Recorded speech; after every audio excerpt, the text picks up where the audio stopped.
Hi friends, ಎಲ್ಲರಿಗೂ ನಮಸ್ಕಾರ. Welcome back to Monisha's kitchen. ಇವತ್ತಿನ ರೆಸಿಪಿ ಬೆಂಡೆಕಾಯಿಂದ ಮಾಡಿರುವ ಗ್ರೇವಿ. ಬನ್ನಿ ಹೇಗೆ ಮಾಡೋದಂತ ನೋಡೋಣ.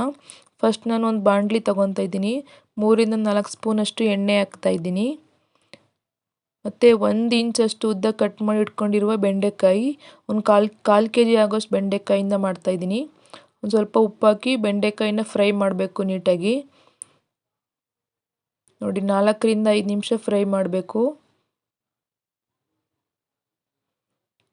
ನೋಡಿ, ಬೆಂಡೆಕಾಯಿ ಫ್ರೈ ಆಯಿತು. ನಾನು ನೆಕ್ಸ್ಟ್ ನಮ್ಮ ಬೌಲಿಗೆ ಅದನ್ನು ಹಾಕ್ಕೊತಾ ಇದ್ದೀನಿ. ಅದೇ ಬಾಣಲಿಗೆ ಮತ್ತೆ 3-4 ಸ್ಪೂನಷ್ಟು ಎಣ್ಣೆ, 1 ಸ್ಪೂನಷ್ಟು ಸಾಸಿವೆ,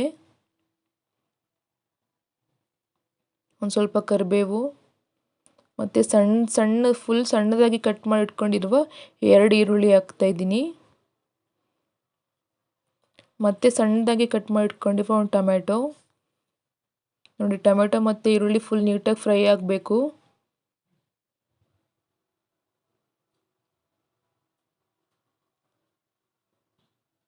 ಒಂದು ಸ್ವಲ್ಪ ಉಪ್ಪು ಹಾಕ್ತಾಯಿದ್ದೀನಿ.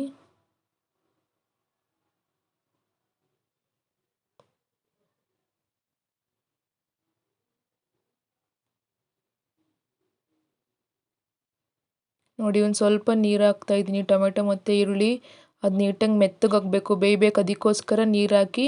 ನೋಡಿ, 2 ಸ್ಪೂನಷ್ಟು ಗರಂ ಮಸಾಲ, 2 ಸ್ಪೂನಷ್ಟು ಕೊತ್ತಂಬರಿ ಬೀಜದ ಪುಡಿ, 2 ಸ್ಪೂನಷ್ಟು ಅಚ್ಚ ಖಾರದ ಪುಡಿ.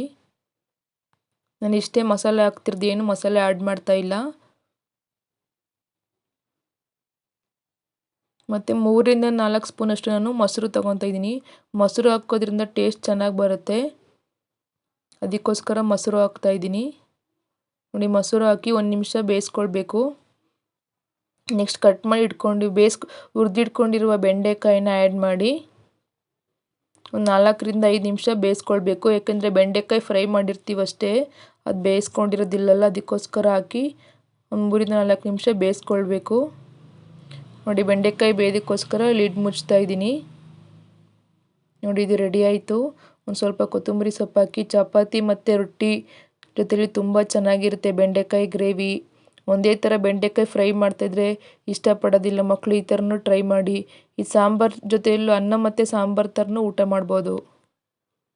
ಪ್ಲೀಸ್ ಈ ರೆಸಿಪಿ ಇಷ್ಟ ಆದರೆ ಲೈಕ್ ಮಾಡಿ. Thank you.